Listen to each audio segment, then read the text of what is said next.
just to remind us of what we already did today. I want to acknowledge my gratitude to Reverend Alice Blair Wesley for the men's lectures she gave on covenant in the years 2000 and 2001, which provide the historical content for the beginning of this sermon. So travel with me, if you will, back to 1630, to a little newly created town called Dedham. 30 or so families were given permission to occupy and own a small parcel of land. These families traveled from different areas of England. They had no basis for knowing each other. However, they had one thing in common. They wanted to, as their records show, lovingly to discourse and consult together and prepare for spiritual communion in a church society that we might be further acquainted with the spiritual tempers and gifts of one another. They met weekly on Thursdays, and all were welcome. What is important to note was the meetings happening in Dedham were not allowed in England. And many people who participated in the meetings in England were fined, jailed, exiled, and even hanged. The Church of England authorities felt that the meetings threatened the church doctrine, and the sovereignty at the time supported this belief, which allowed the church to use government agents to enforce punishment if such meetings occurred. You see, the threat was lay people discovering they did not need clergy or church authorities to establish a spiritual community or church. Thus, by being separated by an ocean, the families in Dedham were able to come together to lovingly discourse and consult together on how they wanted to create their spiritual community.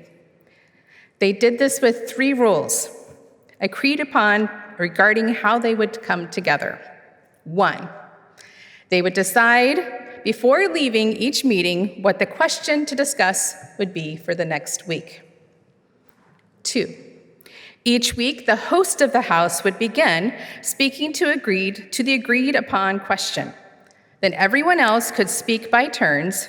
Each one could, as they chose, speak to the question or raise a closely related question and speak to that or state any objections or doubts concerning what others had said, as long as, quote, it were humbly and with a teachable heart, not with any mind of contradicting. And 3, here we speak our own understandings or doubts, no arguing. The record reports that all their reasonings were very peaceable, loving, and tender. The beginning of their conversations were about the conditions that contributed to a good society. Then they moved on to trying to answer whether they were qualified to gather together. And their answer, quote, if in the judgment of charity, we seem to be and think we are acting out of genuinely deep religious love, end quote. They also determined that it was too casual to meet just as neighbors and determined if we really want to live in the ways of our deepest love, then we must intentionally form a much deeper community of love. Their conclusion after weeks of discussion was, quote, members of their new free church should be joined in a covenant of religious loyalty to the spirit of love, end quote. And the integrity of the free church comes down to our loyalty to the spirit of love at work in the hearts and minds of the local members.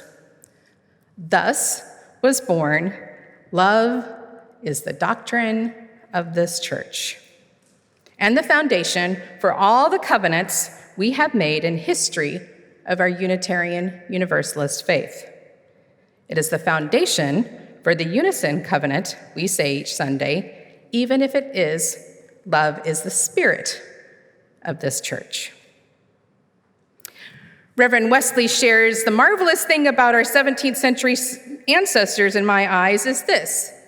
They saw that if the free church is about the working of the spirit of mutual love, then that fact ought to shape the organization of the church, everything from how you join to what joining means to how church decisions are made.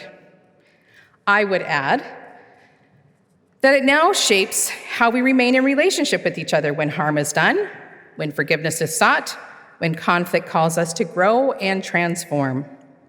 Reverend Wesley offers another way to summarize this idea. Show me the patterns of your church organization, and I'll show you what the people of the church find worthiest of their loyalty as church people. Covenant. Covenant is the basis for how we organize ourselves and the foundation for living into our Unitarian Universalist theology. It helps us name what we hold most dear in our relationships with each other and where our boundaries are in that place of mutual love. It helps us define what belonging to our UU community is and what we need to do that. Membership in this congregation, as in any Unitarian Universalist congregation, is a choice we freely make. In that choice, we agree to not necessarily believe the same things or to believe a set doctrine. Instead, we agree to promise to each other our commitment to be in beloved community, to try our best to live into a covenant of mutual love and understanding.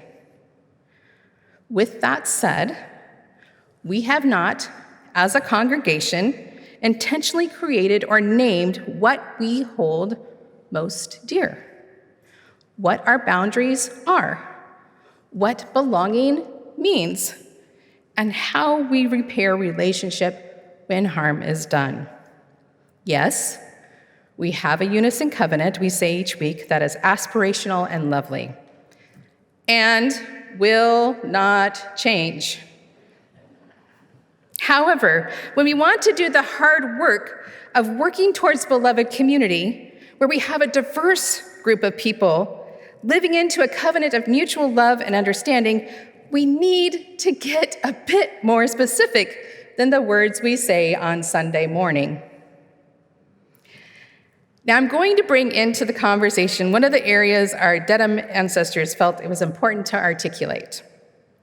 And I would invite you to be open and curious about how I will interpret it after sharing their thoughts.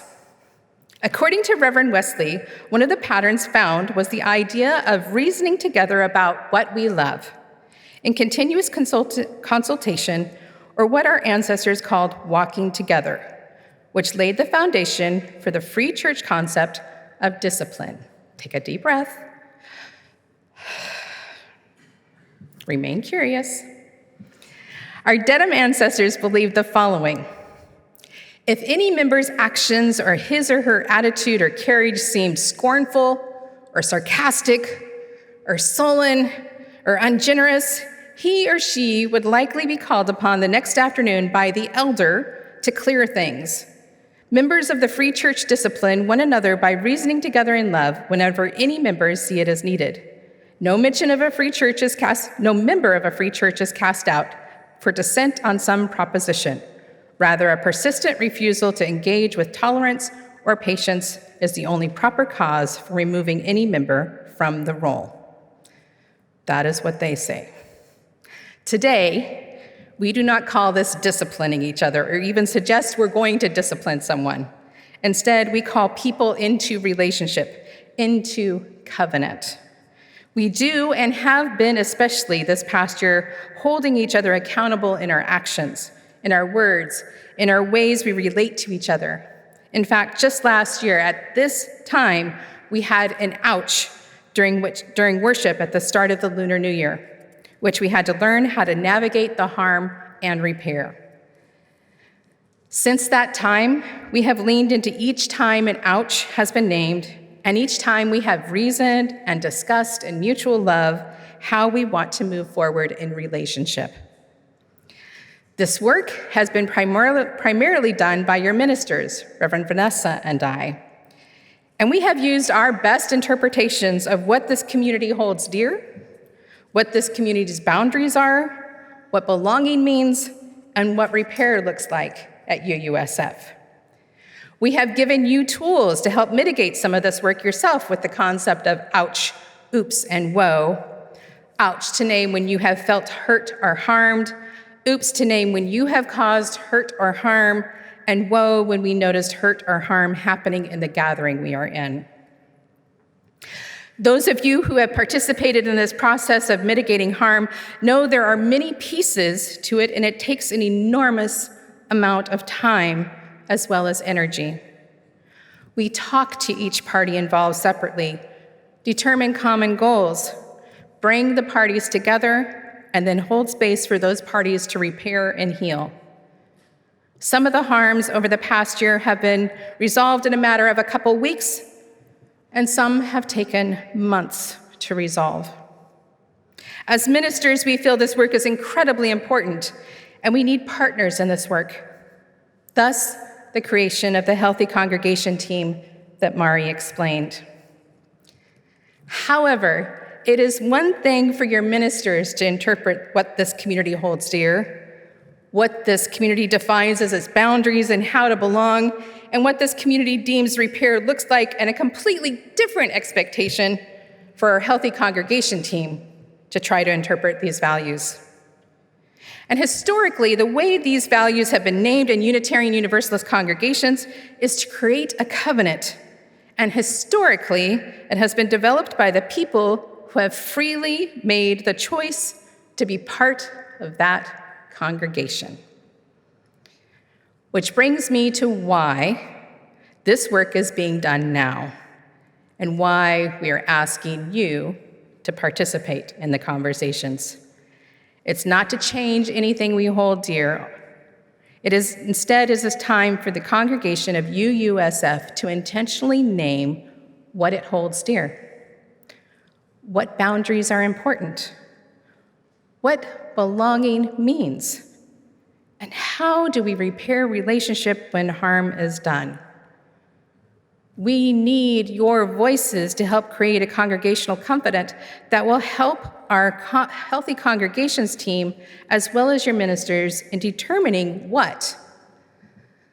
Love is the spirit of this church, and the service is its prayer to our great covenant to dwell together in peace, to speak the truth in freedom, and to help one another. We need your voices to help us determine what this means to you. This is your work to do. This is why Reverend Vanessa felt it was important for you to do this work while she was on sabbatical. This is why we have a facilitator who will guide you through the process next weekend. This is why Reverend Sonia and I will be present next weekend, but not participating, not leading, only there to support your work, your process.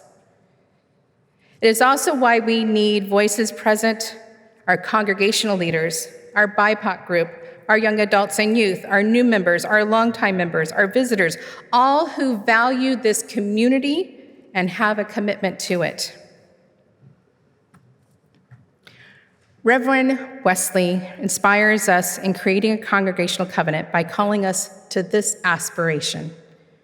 She says, our local church covenant needs to be as clear and as explicit as we can make it, that we may teach it to our children as the reasonable explanation they deserve of why we do things we do in this church, and that we may invite others, as many others as will, to join us in making and renewing again and again our promise of loyalty to the ways of love that matter most in human life, that we might fulfill our promise. So I encourage you to participate next weekend in the process of creating a congregational covenant. And if you're unable to do so, then please take the time to fill out the covenantal questionnaire.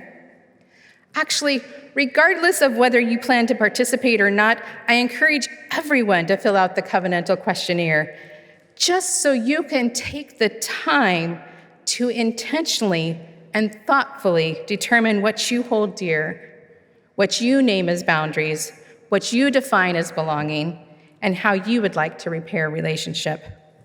Create your own recipe for what you think a covenant looks like. Remember, this is how our Dedham ancestors set up their weekly meetings.